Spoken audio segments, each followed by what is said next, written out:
Bonsoir tout le monde. Avec l'aide de Dieu, nous allons commencer un conte de Rabbi Nachman de Breslev.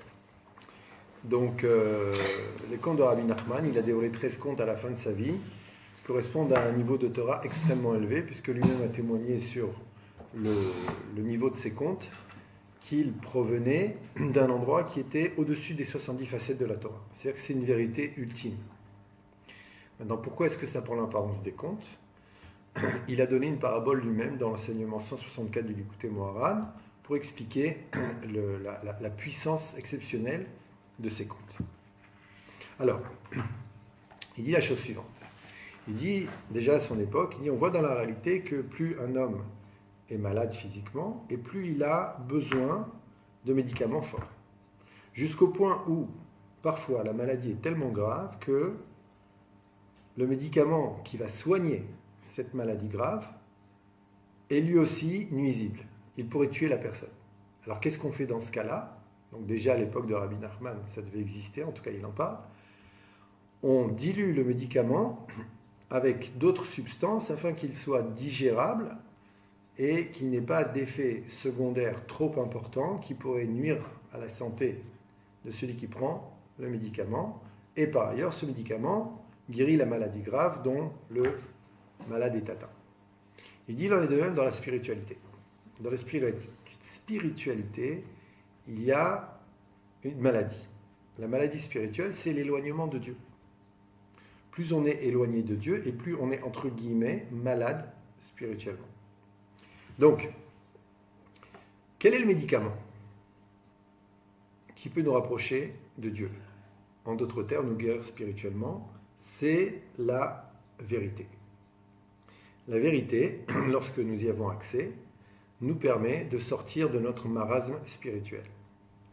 Maintenant, si l'on applique, dit Rabbi Nachman, le principe de plus la maladie est grave et plus le médicament qui doit soigner le malade est dangereux pour la santé du malade, donc en appliquant ce principe, on en arrive au fait que parfois, pour avoir une guérison spirituelle, on a besoin d'un niveau de vérité qui est lui-même trop dangereux pour la personne. La vérité, parfois, elle peut être trop dangereuse. Une vérité qui pourrait tuer spirituellement l'individu. Donc ce concept de vérité qui pourrait tuer spirituellement l'individu, on le connaît déjà à d'autres niveaux. Par exemple, si on met à quelqu'un la honte en public, en lui disant ces 4 vérités, c'est comme si on le tuait. De la même manière, parfois si quelqu'un veut revenir vers Dieu et qu'on lui dit que par rapport à ce que tu as fait et où tu es, tu te trouves dans ce niveau et qu'en vérité il faudrait faire ça et ça et ça et ça et ça, on lui déballe une tonne de vérités qui ne sont pas à son niveau encore. On peut le décourager et lui ôter l'envie de s'approcher d'Akadosh Baruch Hu, et à cause de cela, on le tue spirituellement parce qu'il se dit non, j'y arriverai pas, c'est pas pour moi. D'où l'importance pour les conférenciers de Torah, pour les gens qui diffusent la Torah, de faire attention dans leurs paroles lorsqu'ils diffusent des cours, de ne pas confronter leur public à un niveau de vérité qui pourrait les décourager. Par exemple, en prenant des comportements de gens très très très élevés, de très très grandes sadikim, et en leur présentant ce comportement comme si c'était ça qui avait une valeur, et tout ce qui n'est pas ça n'a pas de valeur. Donc quelqu'un qui est très éloigné, même inconsciemment, il va en arriver à la conclusion que c'est pas pour moi, j'y arriverai pas, qu'est-ce que je vaux, qui suis-je ? Or, on ne fait qu'alimenter la maladie spirituelle quand on fait ça. Parce que, au fond de nous-mêmes, beaucoup de gens ne se rapprochent pas de la Torah au fond d'eux-mêmes parce qu'ils pensent que, avec ce qu'ils ont fait, Dieu ne veut pas d'eux, qu'ils n'y arriveront pas, qu'ils n'ont pas assez de force, qu'ils ont trop fauté. Okay. Donc quand on les confronte à une vérité qui est bien au-dessus de leur niveau, une vérité fermée, okay, et ce n'est pas du tout le chemin que la Torah préconise. Derachecha dachenoam vechol nitivotea shalom, nous disent les sages. Les chemins de la Torah sont des chemins doux, des chemins encourageants, des chemins pleins d'amour, des chemins qui nous rappellent que si Dieu nous a créés, c'est parce qu'il nous aime et qu'on est important à ses yeux. Et tous les sentiers de la Torah sont shalom, paix, c'est-à-dire qu'il crée en l'individu une paix intérieure avec laquelle il est capable de se réconcilier avec lui-même, de se pardonner parce qu'il sent que Dieu l'a pardonné. Et c'est vrai, si tant est qu'il demande pardon. Parce que quand tu demandes pardon à Dieu, il te pardonne. lorsqu'on met dans la prière, tous les jours, sauf les jours de joie, on met les tachanounim, les supplications et le vidouille, c'est-à-dire la reconnaissance de ses fautes, c'est pas juste pour faire beau, c'est parce que grâce à cela, Dieu nous pardonne, sinon pourquoi il s'agit de le instituer dans la prière? Et à cause de ce mauvais état d'esprit, il y en a même qui utilisent cette prière pour se décourager encore plus. J'ai fauté, j'ai volé, j'ai menti, j'ai fait ci, j'ai fait ça. Tu répètes la faute, okay? Et si tu n'as pas le bon état d'esprit, de Derecha d'Achenoam, les chemins de la Torah sont des chemins doux, tu peux t'éloigner à cause de ça. Tu peux t'ancrer dans l'idée que de toute façon j'ai fauté, je ne serai jamais pardonné. Alors que le but de la reconnaissance des fautes et de la demande de pardon, c'est d'être pardonné. Et c'est ce qui se passe. C'est ce qui se passe. Donc, il y a des vérités qui peuvent tuer. Maintenant, la vérité dont parle Rabbi Nachman, tellement élevée qu'elle pourrait tuer, qui fait allusion à une maladie spirituelle très grave, qui est la maladie spirituelle de nos générations. Il faut le reconnaître, mais ça n'enlève rien à notre grandeur humaine, que nous sommes aujourd'hui, par rapport aux générations précédentes, extrêmement éloignés d'Akadosh Baruch Hu. D'autant plus que les tentations et les modes de pensée, les cultures qui nous éloignent de ce chemin, ont aujourd'hui la main haute sur l'influence qu'elles produisent dans l'humanité. La civilisation occidentale, dans ce qu'elle a d'inapproprié, et elle a beaucoup de valeurs qui, par rapport à la Torah, sont inappropriées, en particulier la valeur de moi d'abord, moi le premier, de quoi j'ai l'air, qui suis-je, okay? Je ne vaux quelque chose que par rapport à ce que je possède, ou par rapport à une carte de visite, ou par rapport à un look, ou par rapport à un talent. Okay? Toutes ces valeurs, elles nous éloignent de la véritable estime de soi, du véritable amour de soi, c'est-à-dire de notre connexion à notre Neshama. Parce que quand on est connecté à la Neshama, on est capable de s'aimer, on est capable de se pardonner, on est capable de s'estimer, et on est capable de donner aux autres ces cadeaux qu'on s'est offerts à soi-même. Parce que ça commence à soi-même. Tu aimeras ton prochain comme toi-même. Tu ne peux aimer ton prochain que si tu t'aimes toi-même. Et la suite de cette phrase, c'est: tu ne peux aimer ton prochain que si tu t'aimes toi-même, et tu ne peux t'aimer toi-même que si tu es toi-même. Or, tu ne pourras pas t'aimer tant que tu joueras un jeu de rôle imposé par un mode de pensée qui n'est pas le tien, et qui peut même nous attraper dans des structures religieuses. Il faut que j'ai l'air d'eux, il faut que je fasse semblant d'eux, il faut que devant les autres, je montre patte blanche, que je montre que, regarde, je suis un homme spirituel, j'ai des connaissances, je suis érudit, je suis gentil, je suis humble. Des jeux de rôle qui n'ont rien à voir avec la réalité. Parce que l'exil, il attaque la Torah aussi. Donc, on est extrêmement éloigné d'Akadosh Baruch Hu aujourd'hui à cause de toutes ces raisons, mais ce n'est pas pour nous rabaisser que je dis ça, parce que c'est une donnée de base, on est né ici, mais c'est au contraire pour nous grandir. C'est-à-dire qu'en vérité, aujourd'hui, le fait qu'un juif, comme vous par exemple, qui écoutez ce cours, fasse un effort pour écouter des paroles de Torah et essayer de se rapprocher de la vérité, et prêt à se remettre en question si cette vérité lui parle avec l'aide de Dieu, c'est extraordinaire. C'est dévoiler la présence de Dieu dans les endroits les plus reculés, les plus bas de la création. Et c'est nous qui faisons ça. Personne d'autre n'a pu faire ça.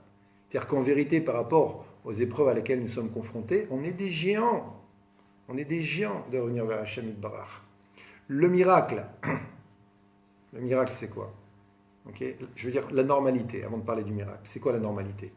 La normalité, c'est que dans les structures dans lesquelles nous évoluons aujourd'hui, les structures de pensée, les structures d'influence, la normalité, c'est de ne pas être attaché à la Torah ou aux mitzvot. Comment tu veux être attaché à la Torah ou aux mitzvot dans toutes ces influences et ces valeurs qui t'entourent et qui font appel à tes pulsions les moins nobles? Comment est-ce que tu veux? Le miracle, c'est qu'on ait une kippa sur la tête, qu'on fasse des mitzvot, qu'on essaye de réparer notre trait de caractère, qu'on écoute un cours de Torah, même si à côté de ça, notre vie n'est pas très sanctifiée encore. C'est un miracle, c'est quelque chose d'extraordinaire. Et c'est une valeur extraordinaire aux yeux d'Akadosh Baruch Hu. Il ne faut pas se tromper. Il ne faut pas se tromper.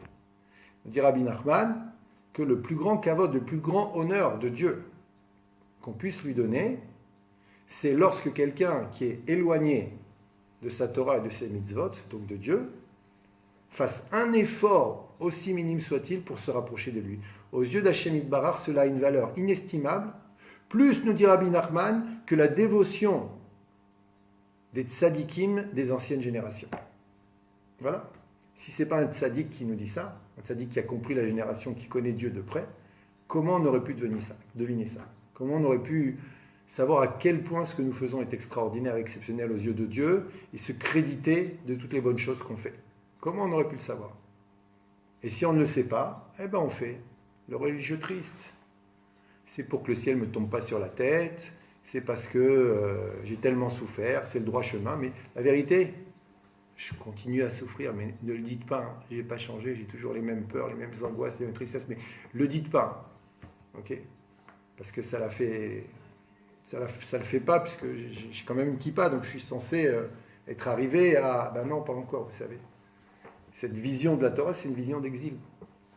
Donc on a besoin aujourd'hui d'un niveau de vérité extrêmement élevé. Mais le problème, nous dit Rabbi Nachman, par rapport donc à cette maladie spirituelle des générations, c'est que le médicament, il peut nous tuer. La vérité qui peut être dévoilée, et donc on n'a aucune notion de cette vérité, elle est tellement pure, tellement élevée au niveau des 70 facettes de la Torah, qu'elle peut nous tuer. Par exemple, lorsque on a reçu la Torah, au début, c'est Dieu qui parlait, les 2 premiers commandements. Chaque fois qu'il a parlé, nos âmes nous ont quittés. On est mort. Parce que l'âme, elle ressentait une vérité si pure, si belle, si vraie. Elle retrouvait tout d'un coup la source d'où elle provenait à l'état pur, qu'elle quittait le corps. Elle disait papa, elle partait, et tous les corps tombaient. Et Akadosh Baruch Hu forçait les âmes à revenir dans nos corps, et on ressuscitait. 1 fois, 2 fois, on a dit à Moshe Rabbeinu, Moshe, tu sais quoi?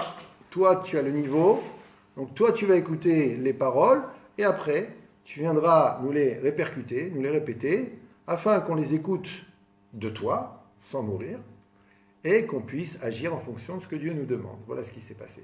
Donc ce niveau de vérité-là, il est trop élevé. Il pourrait nous tuer, entre guillemets. Donc comment est-ce qu'on fait? De la même manière, nous dit Rabbi Nachman, que dans le monde physique, on dilue le médicament trop dangereux avec d'autres substances, ce niveau de vérité va être dilué à l'intérieur d'histoires. Et telle est la raison des contes, qui sont une dilution d'une vérité beaucoup trop élevée pour que nos structures intellectuelles puissent l'absorber. Ça nous rendrait fous. Donc voilà les contes. Donc on va raconter les histoires, on va avec l'aide de Dieu les commenter, puisque de toute façon on est capable à partir de ces histoires de tirer certains enseignements, tout en sachant que malgré tout, l'essentiel de l'étude des contes proviendra simplement de la lecture et l'écoute de l'histoire racontée par Rabbi Nachman, qui sont des histoires merveilleuses, mais un petit peu étranges, parfois kafkaïennes même. C'est-à-dire qu'on est en même temps dans la réalité, et en même temps on est dans un monde étrange, bizarre. On va voir des géants, on va voir des princesses, on va voir des châteaux de perles précieuses, on va voir des choses extraordinaires. Et avec l'aide de Dieu, on va profiter simplement par la simple écoute des contes, tel quelqu'un qui prend un médicament et qui ne sait pas comment le médicament a un effet sur lui, mais je vais mieux. Je vais mieux. Et les contes, c'est une réfoua, c'est une guérison.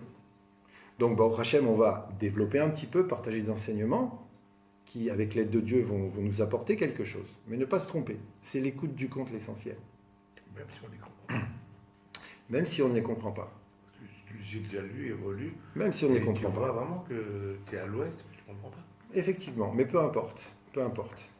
Donc, en particulier, par exemple, dit Rabbi Nachman que pour un couple qui n'arriverait pas à avoir d'enfants, le fait de lire les contes, d'étudier les contes, est une ségoula, c'est-à-dire est une aide sérieuse pour pouvoir enfanter, tomber enceinte et enfanter. Par exemple, l'étude des contes, la lecture des contes.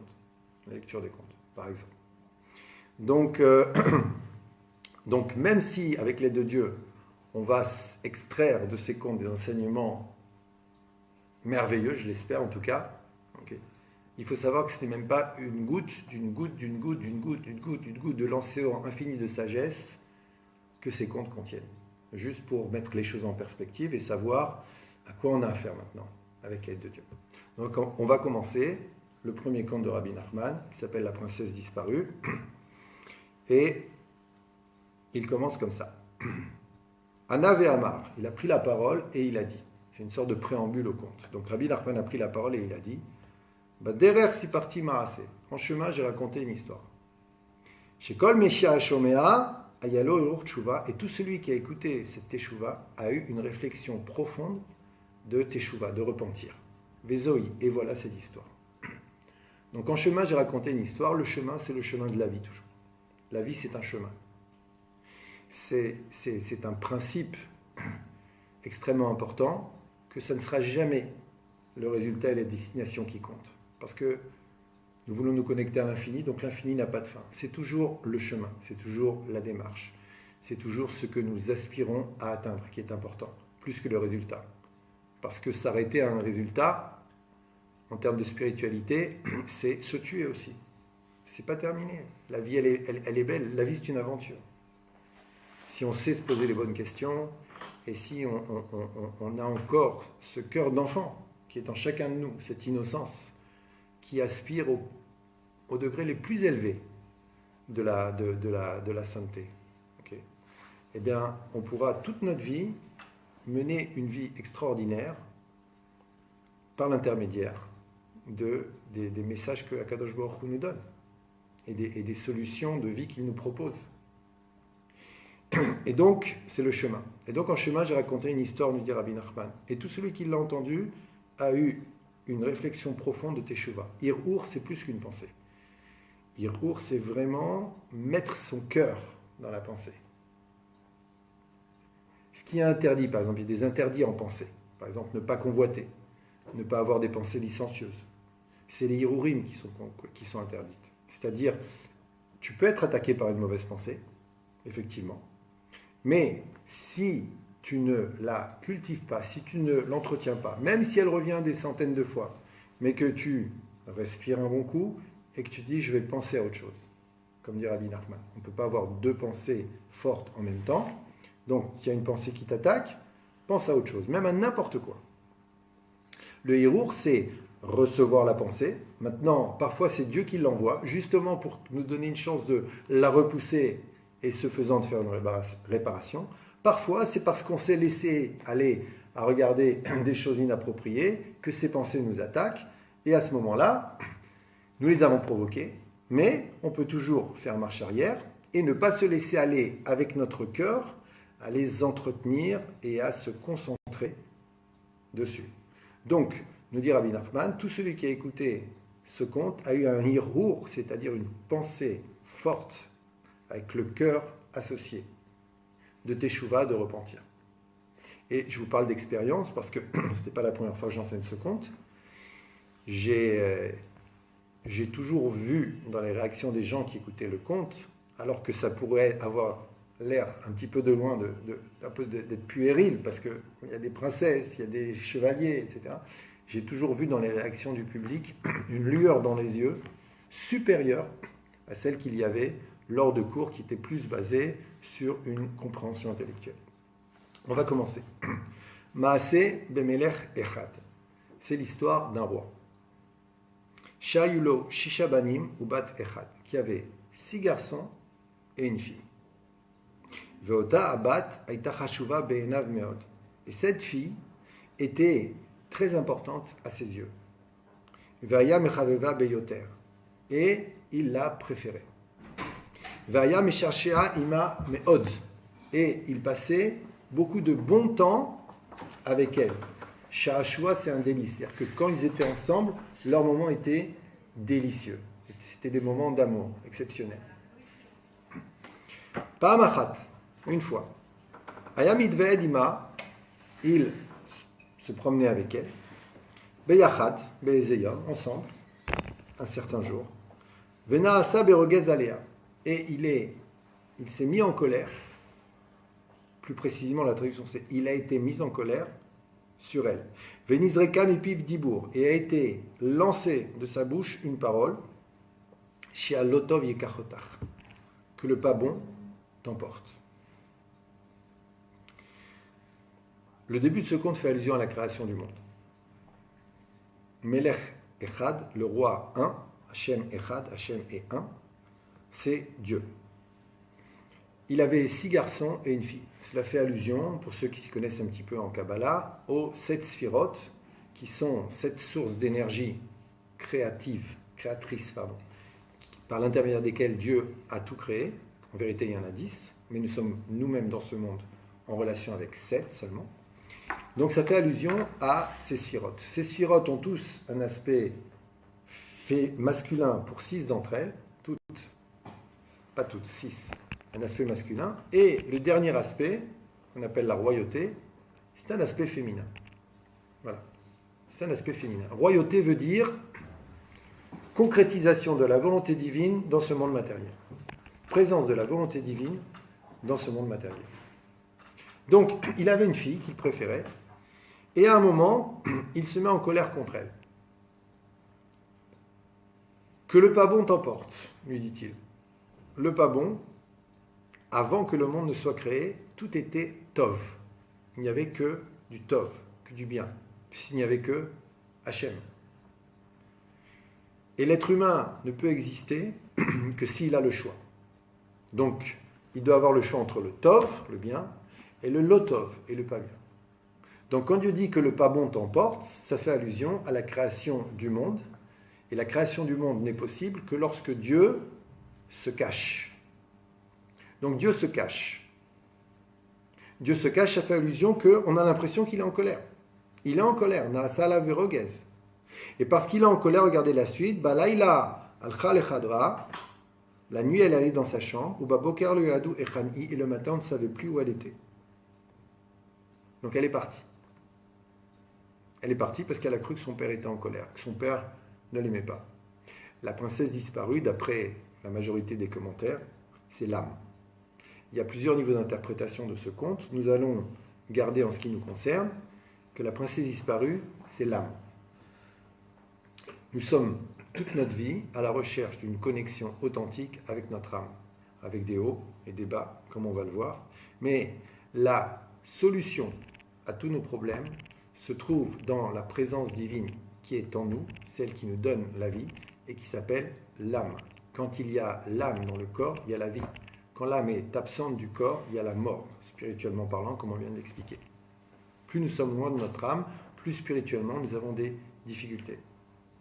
Donc, la princesse, c'est l'âme. Et on sait que l'âme ne veut pas partir, nous disent les sages. L'âme, elle ne veut pas descendre dans ce monde. Elle est bien, elle est inclue dans l'unité divine. Pourquoi je descendrai? Et donc Dieu est obligé, si l'on peut dire, de la rouler, de la forcer à partir, pour qu'elle descende et qu'elle accepte de vivre dans un monde matériel où maintenant elle ne va plus retrouver ce délice d'être dans l'unité de Dieu. Puisque nous disent les sages, c'est quoi une nishama? Chelek Elokam Imaal, c'est une parcelle de Dieu qui est en nous. C'est ça une âme. Et donc, elle est partie. Le matin, on ne savait plus où elle était. Et son père souffrait terriblement. Il a été la chercher, ici et là. Voilà. Amad Hasheni la Malchut s'est levé, Sheni la Malchut, le second du roi, qu'on va appeler maintenant le vice-roi. Mais Hamad Shirash Ameler Mitztaer Meod, parce qu'il a vu que le roi souffrait terriblement. Ou Bikesh, il a demandé. Donnez-moi un serviteur, un cheval et de l'argent pour les dépenses. Et il a été là chercher. Et il a été là chercher beaucoup, très très longtemps, jusqu'à ce qu'il la trouve. Donc vous voyez ici, il n'y a pas de suspense américain. Là. Depuis le début, on nous dit, il va la trouver. Remarquez, même dans les films américains, généralement, on connaît la fin depuis le début. On sait très bien que le héros, il va gagner, qu'il va s'en sortir. Des fois, ils nous font une petite feinte avec une fin dramatique. Tout d'un coup, il a une maladie, mais des love stories, des choses comme ça, où on va pleurer. Mais globalement, tous les scénarios sont connus. Okay, mais nous dire, nous, ce n'est pas la peine de connaître la fin du scénario. Comme je vous ai dit au début, le plus important, ce n'est pas le résultat. Le plus important, c'est la recherche. Être toujours en recherche intellectuelle, en recherche du cœur, en recherche de l'âme, pour donner un sens à sa vie. Donner un sens à sa vie. C'est la raison pour laquelle nous sommes ici. Donner un sens à sa vie. Et ne pas se laisser emporter par le flot des tracas quotidiens qui font qu'on n'a plus le temps de... Donc, qu'est-ce qui fait que le vice-roi se lève d'abord? Il va aller à la recherche de l'âme. Qu'est-ce qui fait que le vice-roi se lève? Regardez, parce qu'il a vu que le roi souffrait terriblement. C'est-à-dire que maintenant, Dieu souffre du fait que nous soyons éloignés de lui, puisque l'âme elle est chez nous. Il souffre de ça. Mais il le fait quand même. Pourquoi il le fait quand même? Parce que le plus beau cadeau que Dieu nous ait fait, c'est de nous avoir donné un lot-of, c'est-à-dire une possibilité de choisir, un libre arbitre. Nous n'existerions pas si Dieu ne se cachait pas et que nous n'ayons pas la possibilité de fauter. C'est ça qui donne de la valeur à tout ce que nous faisons. C'est cette possibilité de libre arbitre. Maintenant, si il y a des érudits aux formules gracieuses qui tiennent à vous expliquer que le libre arbitre n'existe pas, ne les écoutez pas. Et je m'engage avec d'autant plus de facilité que ce n'est pas moi qui dis ça, c'est les sages, c'est le Rambam, et Rabbi Nachman il en parle. Il dit le libre arbitre c'est la chose la plus extraordinaire que Dieu a créée dans ce monde. C'est le libre arbitre. C'est la chose la plus extraordinaire, la plus compliquée, c'est impossible à comprendre. Comment il a pu laisser un espace de liberté alors qu'il est partout, et qu'en même temps que nous ayons le choix, tout est sa volonté, n'essayez même pas de comprendre. Mais le libre arbitre existe. Et il dit le libre arbitre, présenté simplement, ça donne ça. Je veux, je fais. Je ne veux pas, je ne fais pas. On a tous un niveau auquel notre libre arbitre va s'appliquer. N'importe quel juif à n'importe quel niveau. Akadosh Baruch Hu nous propose toujours des options de choisir le bien ou ce contraire, constamment. En fonction de l'option choisie, on va entraîner le processus que les sages appellent mitzvah, goreret mitzvah, avera, goreret avera. Une bonne action, on entraîne une autre. Une mauvaise action, on entraîne une autre. Mais il y a un choix. Il y a des moments de choix. Donc Kadosh Baruch Hu nous dit, voilà, qu'est-ce que tu fais maintenant? On va prendre quelqu'un qui est très très éloigné de la Torah et des mitzvot. Il ne fait rien. Est-ce que Kadosh Baruch Hu l'a abandonné? Pas du tout. Il va être confronté à la possibilité maintenant de faire du bien, d'aider une personne âgée à porter ses sacs. C'est une mitzvah.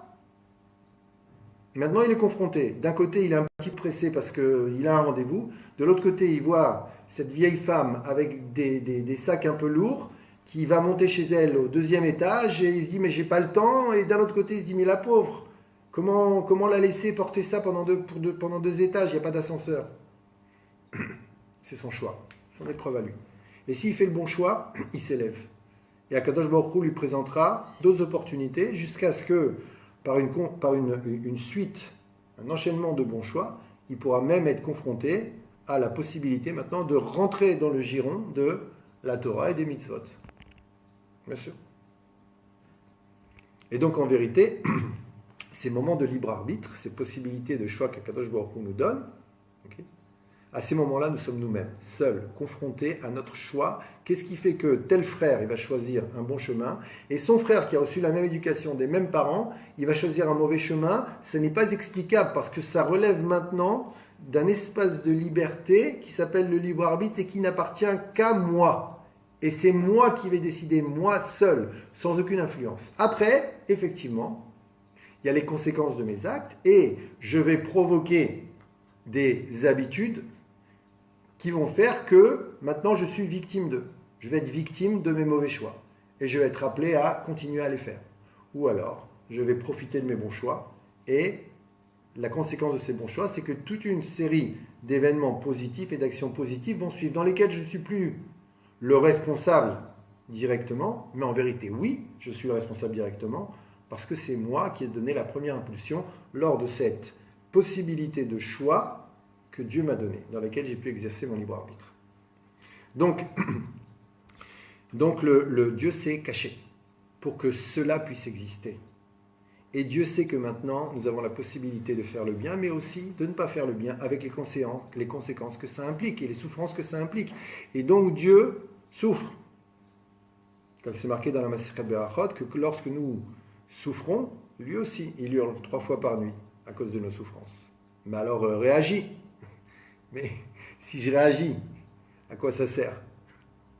Si je réagis, c'est même pas la peine que je crée le monde. Si chaque fois j'arrive et je vous fais joker, okay, ça sert à rien. Mais à la fin des temps, on s'apercevra tous que quels que soient les événements que nous ayons pu passer, autant individuellement que collectivement, ça valait le coup. Ça valait le coup. Il y aura une joie immense qu'on ne peut même pas imaginer. Pour l'instant, nous sommes dans la foi de cela. Mais un jour, on le verra. Ce qu'on appelle le Olam Haba, le monde à venir. Mais entre-temps, Akadosh Baruch Hu, quand il voit que nous faisons des mauvais choix et que nous nous retrouvons dans des endroits inappropriés avec des conséquences malheureuses, Akadosh Baruch Hu, il est malheureux. Maintenant, le premier malheur d'Akadosh Baruch Hu, la première peine d'Akadosh Baruch Hu, si l'on peut dire, c'est que le prix à payer, même pour lui, de ce voilement, c'est qu'on peut croire qu'il nous a abandonnés. Comme cette âme, cette princesse disparue, qui dit « Dieu m'a abandonné ». Et c'est la blessure de départ de l'être humain. C'est la blessure qu'il va falloir réparer par justement des choix de vie positifs. Mais nous l'avons tous, cette blessure. Nous la ressentons à des moments dans notre vie. Nous la ressentons quand nous écoutons des chansons nostalgiques, quand nous voyons des histoires tristes, quand sans raison on a ce qu'on appelle du vague à l'âme. Okay. Nous la ressentons, cette tristesse, cet abandon. On a tous vécu un abandon, ce qu'on appelle une blessure. Il y a plusieurs types de blessures, mais elles sont toutes plus ou moins liées à ce traumatisme de l'âme qui descend pour habiter dans un corps et ne plus retrouver cet amour du père ou de la mère, parce que Akadosh Baruch Hu, c'est les deux, auquel il était habitué. Et c'est ce qui se passe de toute façon après pour l'être humain. Au début, l'enfant, tout est possible, tout va bien. Okay. Il n'a aucune blessure. Au fur et à mesure que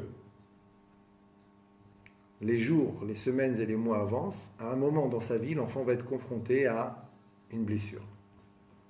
Et cette blessure, elle va déterminer son chemin de vie, mais c'est voulu par Dieu. Et la réparation de cette blessure va entraîner le dévoilement de sa nature profonde et la connexion à l'âme. Mais on a tous une blessure. On peut l'appeler abandon, on peut l'appeler rejet, on peut l'appeler humiliation, on peut l'appeler trahison, on peut l'appeler injustice. On a tous ça, une des 5 blessures en nous. Okay.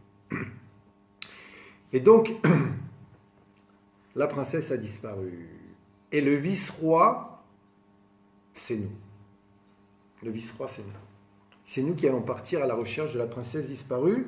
Mais la condition de cette démarche, de cette recherche, la condition de départ, écoutez bien.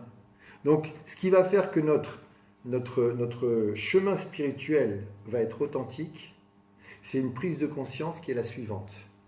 Akadosh Baruch Hu souffre de notre éloignement. Akadosh Baruch Hu nous désire.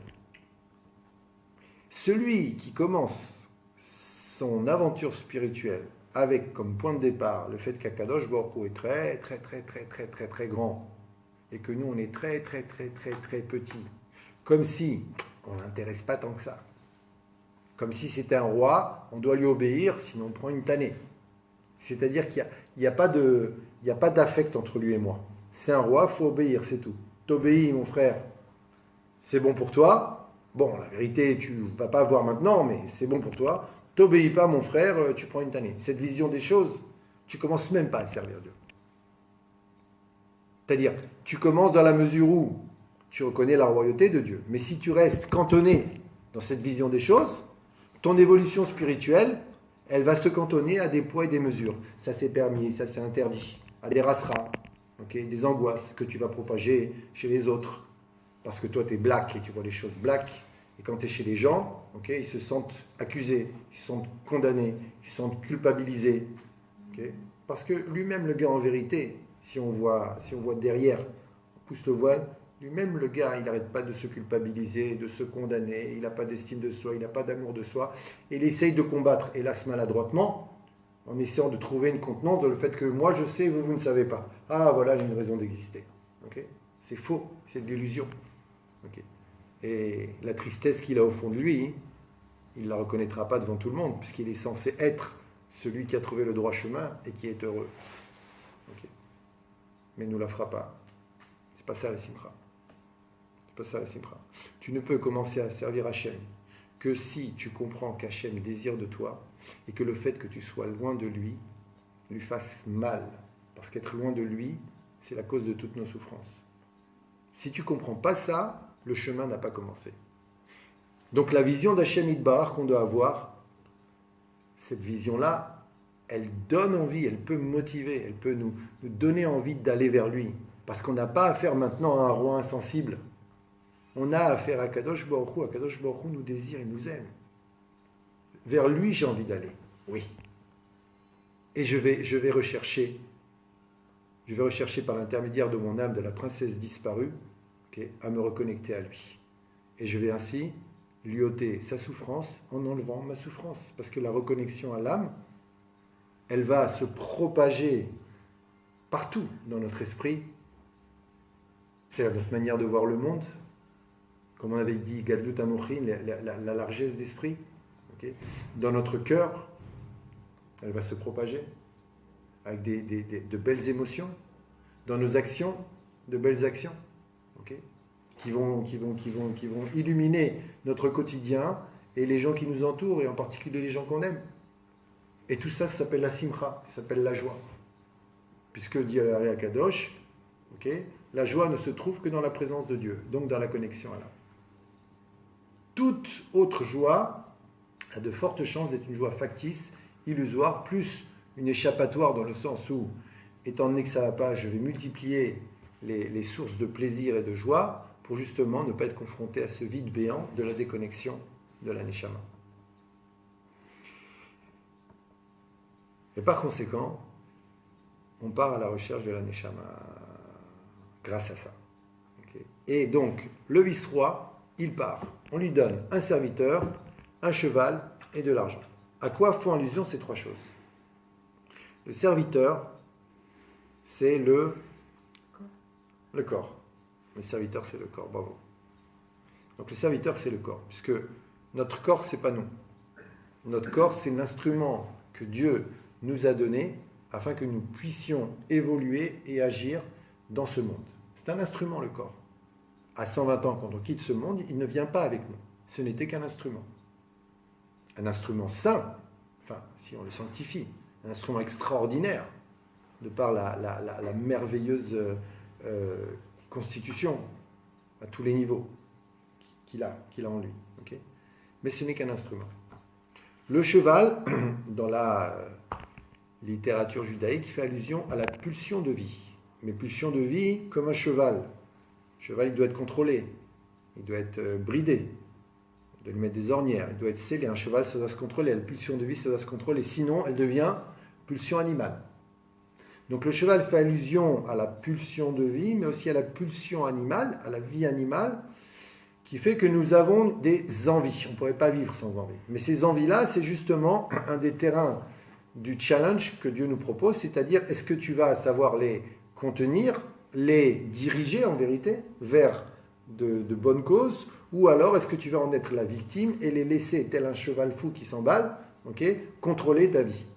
Donc le cheval fait allusion à la pulsion de vie. Donc on a un corps, ce corps, c'est le serviteur. Ce corps, il est habité par une pulsion de vie animale qui lui permet d'agir, c'est le cheval. Et de l'argent pour les dépenses, ça c'est plus simple, c'est-à-dire que Dieu, quand il nous crée, nous donne aussi les moyens de notre politique. C'est-à-dire des moyens pour agir dans ce monde-là, il faut aussi de l'argent. Voilà. Si on s'en tient à cela, on va se poser une question extraordinaire. Le serviteur, c'est pas moi, c'est le corps. La princesse disparue, c'est pas moi, je la recherche, c'est l'âme. Donc, si je ne suis pas mon corps, Et si je ne suis pas mon âme, qui suis-je? Une idée? Ratson, Hein? la volonté. Pardon? Ratson.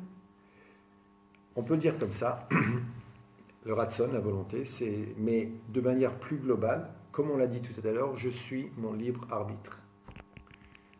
Je suis le produit de ma conscience personnelle libre qui va impliquer les choix que je vais faire librement, de bien ou de moins bien. C'est ça, moi. C'est ça, moi.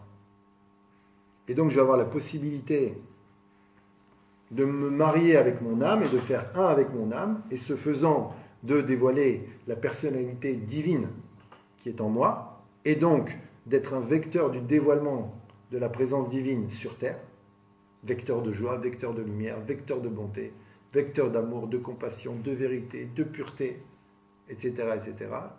Ou alors, je vais m'en éloigner.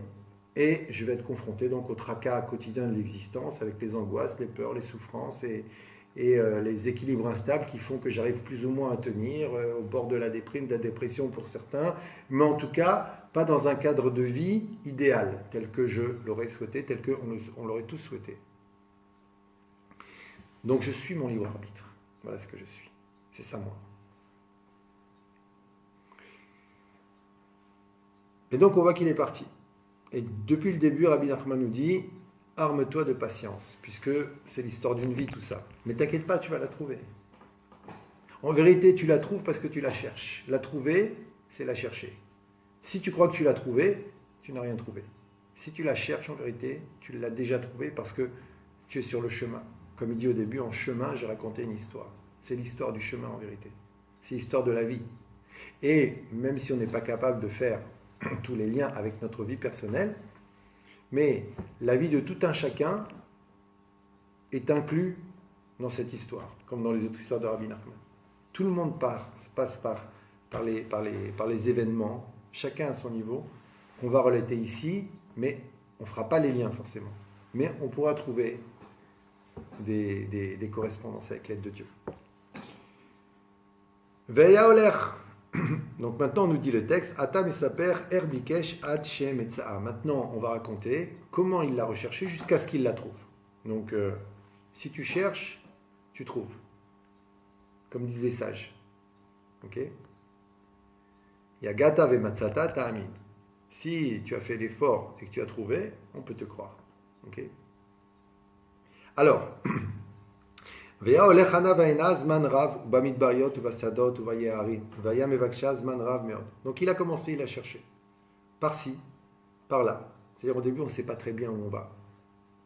Okay. On attend, plus ou moins une direction, mais on ne sait pas ce qui va se passer. Okay. Mais il faut y aller, il faut commencer.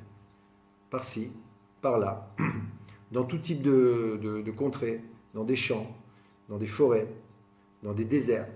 Okay. Il l'a cherché longtemps. Veyaoler bamidbar.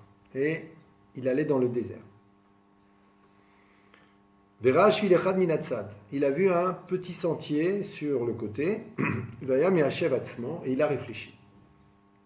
Il s'est arrêté pour réfléchir. Donc ici déjà on a des notions très importantes. Il allait dans le désert. Le désert, ça fait allusion à ce qu'explique Rabbi Nachman dans un enseignement entre les deux tomes du Likutei Moharan, que si tu recherches la vérité, tu dois faire comme Avraham Avinu. Avraham Avinu était seul au monde. Ça veut dire que toutes les influences extérieures, tous les gens qui pourraient se moquer de toi, tous les gens qui pourraient t'empêcher, même des proches, tu ne dois pas en tenir compte. Si tu es animé par un désir de vérité sincère, okay, alors tu ne dois pas faire attention à tous ceux qui voudraient te décourager, mais sincère. D'accord ? C'est pas que tu recherches un petit intérêt pour une meilleure vie, parce que quand j'étais pas dans la Torah, la vie elle était pourrie, que maintenant je cherchais une meilleure vie pour mon intérêt personnel, pour que ça soit mieux. Non, pas d'intérêt sincère. Je veux la vérité. Et c'est dans chacun d'entre nous, puisqu'on a une neshama.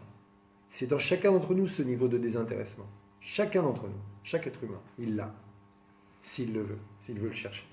Okay. Donc le désert, ça fait allusion au fait de se considérer comme seul au monde, comme c'est marqué dans le prophète Yecheskel, je crois. Echad aya Avraham. Avraham était Echad, sur lequel Rabbi Nachman nous dit que Avraham servait Dieu en se considérant comme s'il était seul au monde. Ça ne veut pas dire qu'on ne doit pas avoir un camp de base. Ça veut dire des gens qui sont écologiquement satisfaisants, avec qui, Baruch Hashem, avec qui on grandit, avec qui on a des partages. Mais dans ta recherche personnelle, tu es seul au monde. Tu vas essayer de ressembler à personne et tu vas essayer de te comparer à personne. C'est toi maintenant dont on parle. Parce que toi, tu es unique au monde. Tel point que Rabbi Nachman dit que lorsqu'Hachem t'a créé, c'est parce qu'en vérité, le monde n'aurait pas pu continuer à tourner si tu n'étais pas venu. Telle est l'importance de chaque être humain. Si toi, tu n'étais pas venu au monde, le monde n'aurait pas pu fonctionner à ce point. Donc, le Midbar, c'est le désert, c'est déjà, premièrement, se considérer seul au monde. Le Midbar aussi, c'est les lettres de Medaber, parler. Parler à Dieu. Cette recherche-là, on le verra dans d'autres aspects de l'histoire, elle doit toujours être accompagnée par les paroles, par la communication avec Akadosh Baruch Hu. Toujours être connecté à lui. Toujours lui parler. Lui dire, comme dit Rabbi Nachman, il peut des doutes, s'isoler, prendre un moment chaque jour et lui parler. Chacun en fonction de ses possibilités. Peu importe l'endroit, il y a des endroits plus propices, il y a des moments plus propices. Certes, il y a le top du top, il y a la Ferrari. Mais ça ne veut pas dire pour autant que les autres voitures ne roulent pas et qu'elles ne peuvent pas nous amener à destination. Il n'y a pas que une heure dans une forêt noire au milieu de la nuit. Okay, il n'y a pas que ça. Ça, c'est le top du top, Ferrari. Et un bravo à ceux qui le font. Mais Rabbi Nachman nous dit, dans ta chambre, tu peux parler à Dieu dans ta chambre. Tu prends un moment, tu lui parles à Dieu. Okay. Tu prends un instant, tu lui parles. Tu commences petit à petit. Okay. Pour pas trop effrayer ton inclination en mal, ton Yetzirah, tu commences. Allez, je vais commencer. 2 minutes. Je vais te parler 2 minutes, mon Dieu. Okay. Je vais te dire merci, bien évidemment. Mais si je ne le ressens pas trop le merci, je vais dire excuse-moi, je voudrais dire merci, mais je ne ressens pas trop le merci parce que j'ai une vie un petit peu difficile en ce moment, la vérité. Et j'ai même des questions sur toi, je me demande qu'est-ce qui se passe. Il faut être vrai, il faut être franc avec Hachem. Maintenant, sans révolte, quand tu lui parles, c'est pas pour dire, c'est pas pour te révolter. Qu'est-ce que tu as fait de ma vie? Tu peux dire voilà, c'est ce que je ressens, comme David Améler. Il dit Eli Eli lama azaftani plusieurs fois dans les psaumes. Il dit mon Dieu, pourquoi tu m'as abandonné? Pourquoi tu m'as abandonné? Et il ne lui dit pas tu m'as abandonné, parce que qui mieux que David Améler, que le roi David, peut savoir à quel point Dieu est bon et que Dieu ne nous abandonne pas. Mais il le dit pourtant. Pourquoi? Parce qu'il ne faut pas avoir peur d'exprimer son ressenti à Kadosh Baruch Hu. Il ne faut pas avoir peur de l'exprimer. Maintenant, dans le ressenti de David Améler, il n'y a pas de vengeance. Il n'y a pas de volonté de faire le mal. Il n'y a pas de révolte. Il n'y a pas de volonté de briser l'autre. Et d'ailleurs, c'est une des conditions de la communication réussie à tous les niveaux, notamment dans le couple. Dire son ressenti.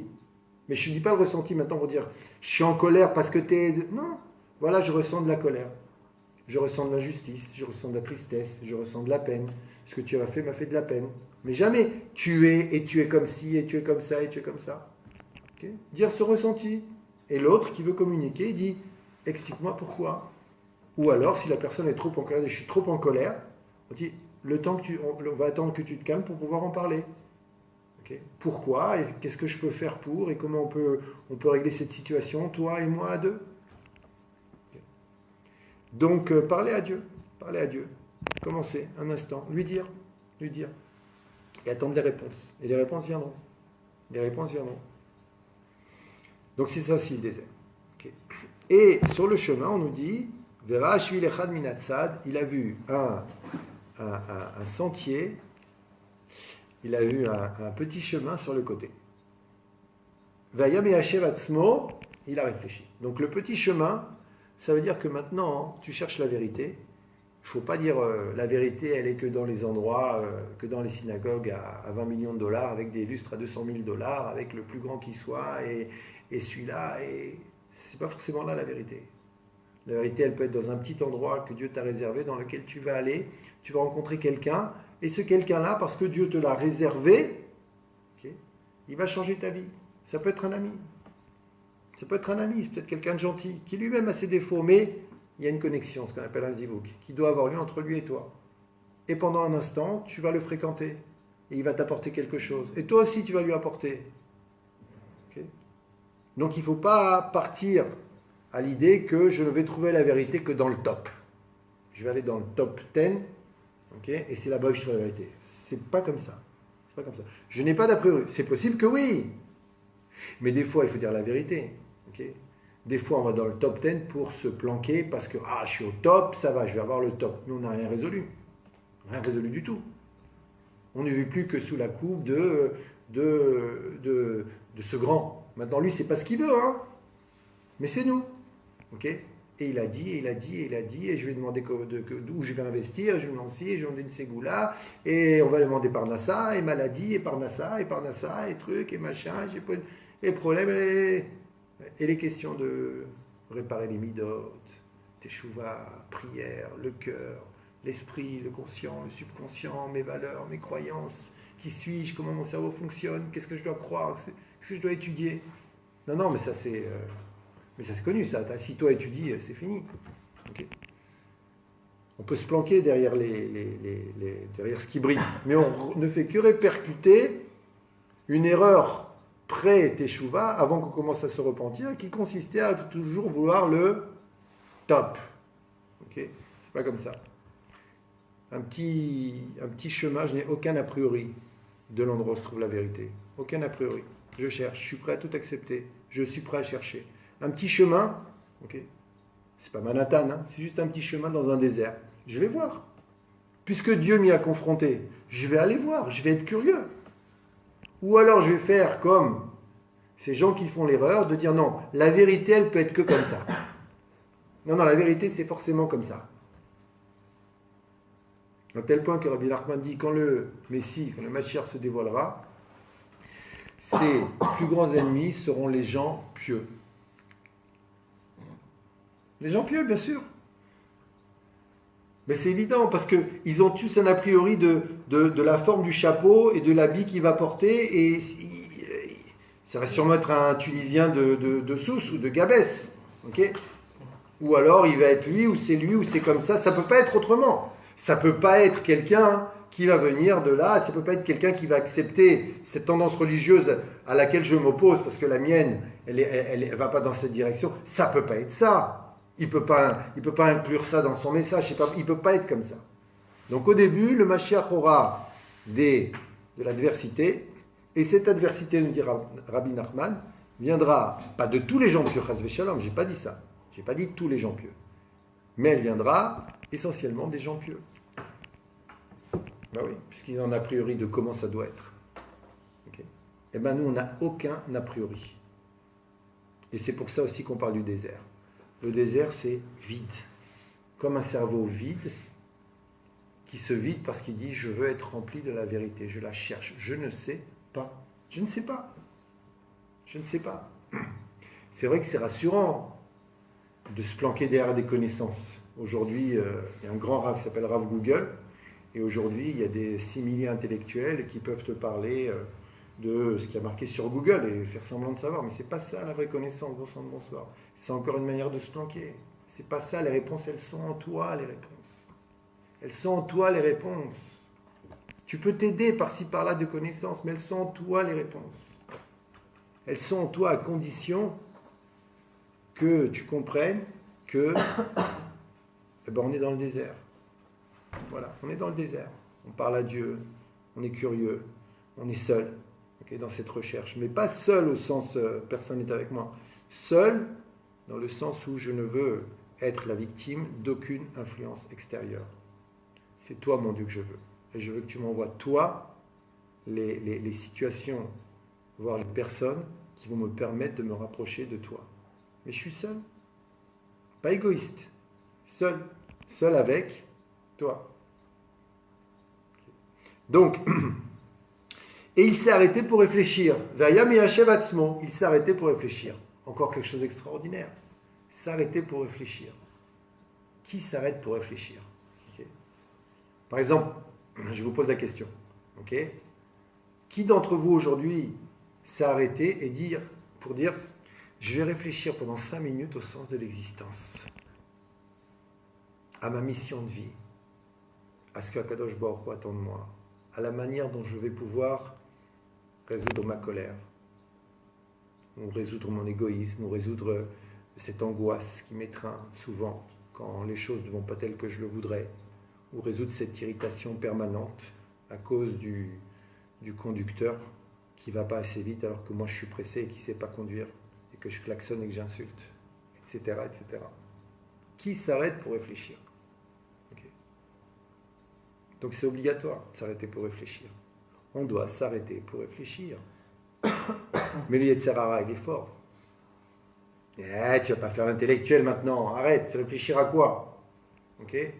Allez, amène à manger à la maison. Ok? Tu as des objectifs, tu as des buts. Tu dois travailler. Et c'est vrai qu'on doit travailler, je n'ai pas dit le contraire. Dieu préserve. Maintenant, ce n'est pas un appel à l'isolement. Du tout. Ok? Que je prône. Pas du tout ça. C'est pas ce que j'ai dit de toute façon. Mais comment dire, mais c'est une qualité de vie. S'arrêter pour réfléchir. Dans n'importe quoi, s'arrêter pour réfléchir, c'est une qualité de vie. Et donc, il s'est arrêté pour réfléchir. Et il a dit ça. Cherchani oler kol karzman rav bamidbar. Ça fait tellement longtemps que je vais dans le désert. Ve'eni yachol lemotza. Et je n'arrive pas à la trouver. Et l'herbe bashvilazé. Je vais aller dans ce chemin. Ou là, peut-être vais-je arriver à un endroit habité. Alors donc, le désert, c'est un endroit aérien, je ne sais pas. Arriver à un endroit habité, ça veut dire arriver à un endroit où je vais pouvoir maintenant être confronté à du sens, du mouvement, de l'action, des réponses, des débuts de réponses. Okay? Vers l'Erzman Raf, et il a été pendant longtemps, et Bezrat Hashem, la semaine prochaine, on parlera de ce premier endroit où il va arriver à la semaine prochaine, Bezrat Hashem.